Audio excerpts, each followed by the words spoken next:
नर्मदे हर। नर्मदे हर बंधु भगिनी, आज मेरी यात्रा का 13वां दिन। आज हम लोग सावरियागढ़ में रुके थे, निकले हैं अभी।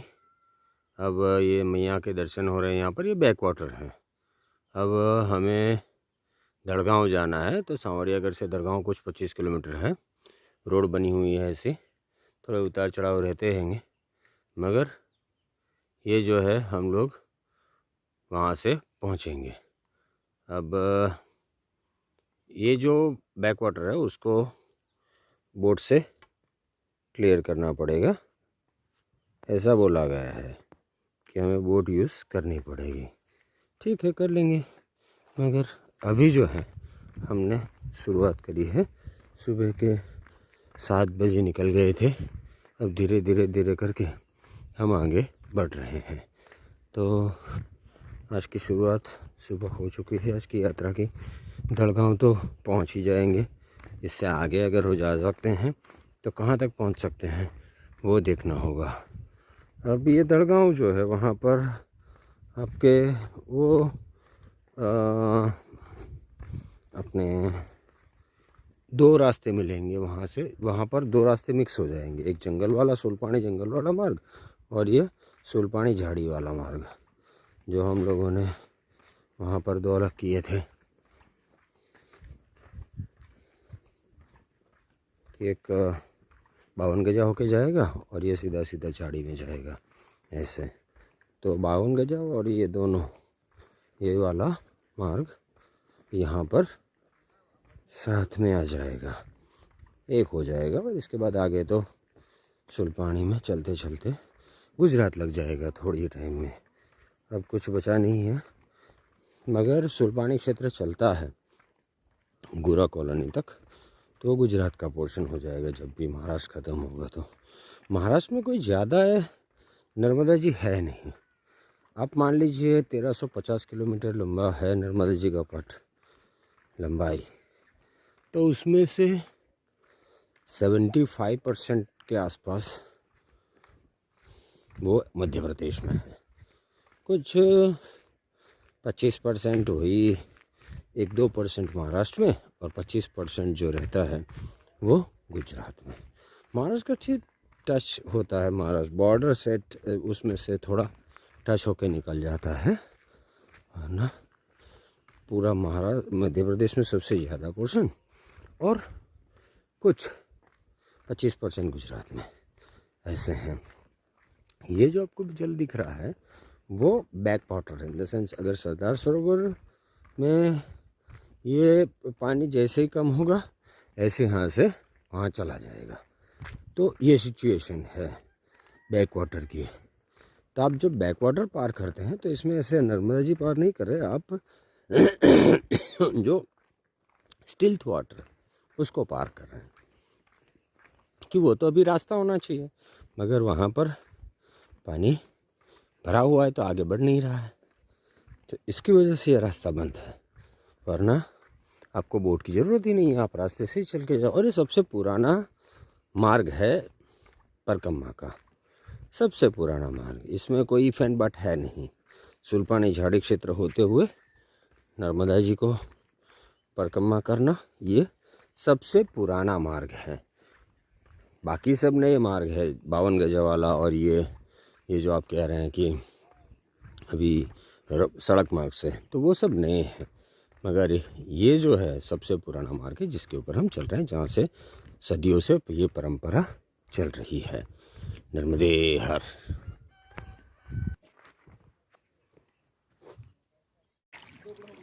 नर्मदे हर।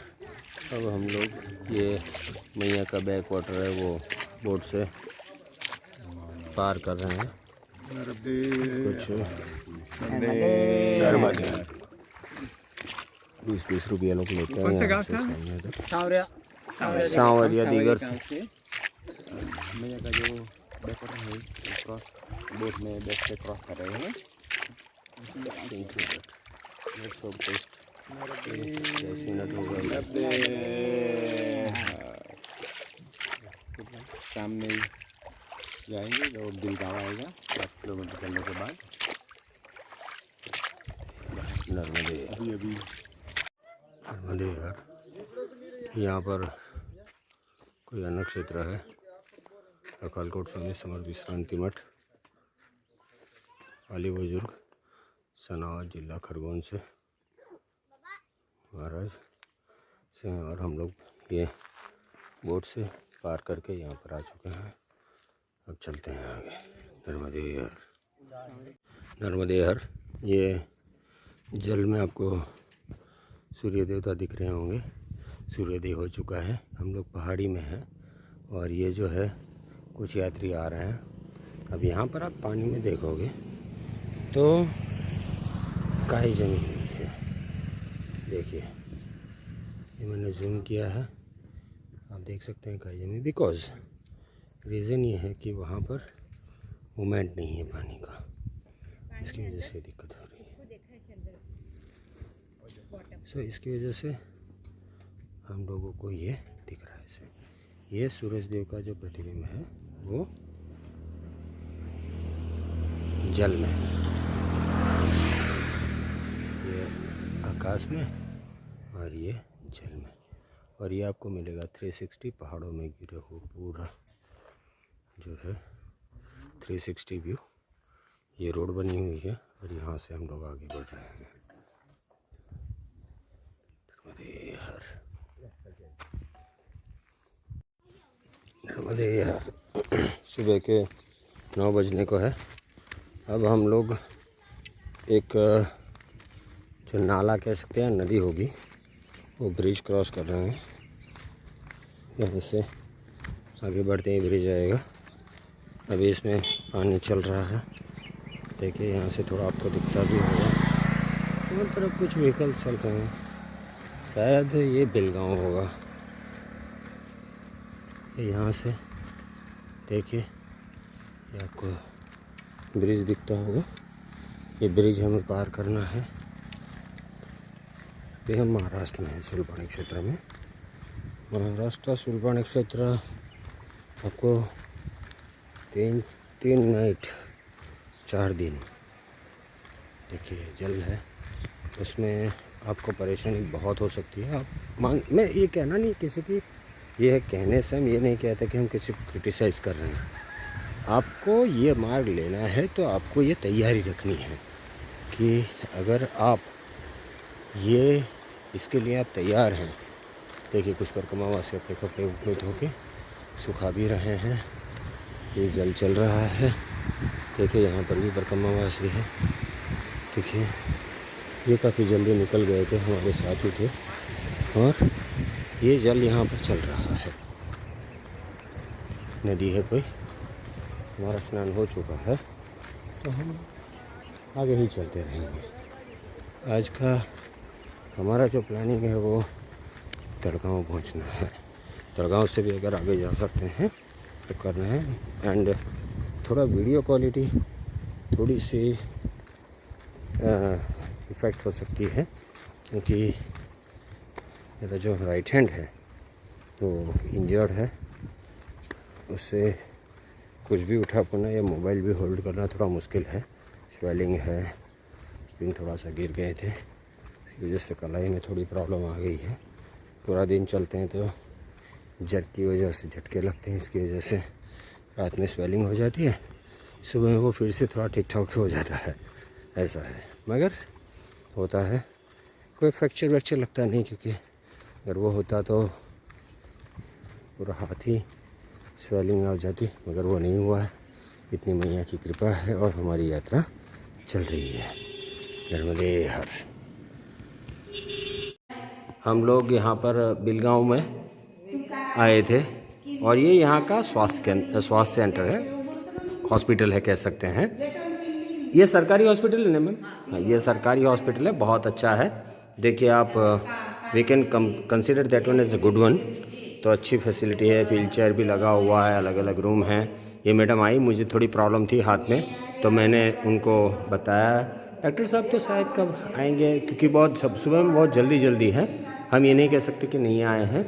ये हम आ गए थे तो काफ़ी अच्छी तरह से उन्होंने मुझे दवाई दी हैं।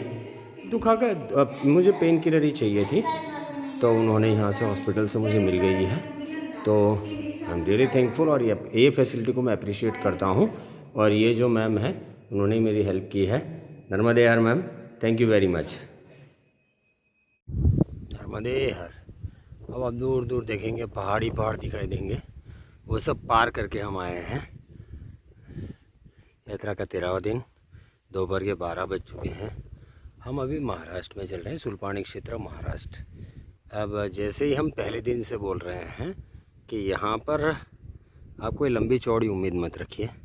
आज सुबह से केवल, हाँ सड़क बनी हुई है, और आज सुबह से केवल हमें थोड़ी सी चाय मिली है, वो भी एक बार में। अब आगे कितना और कब मिलने की बात, वो उम्मीद हम कह सकते हैं, रख सकते हो, मगर मुश्किल है।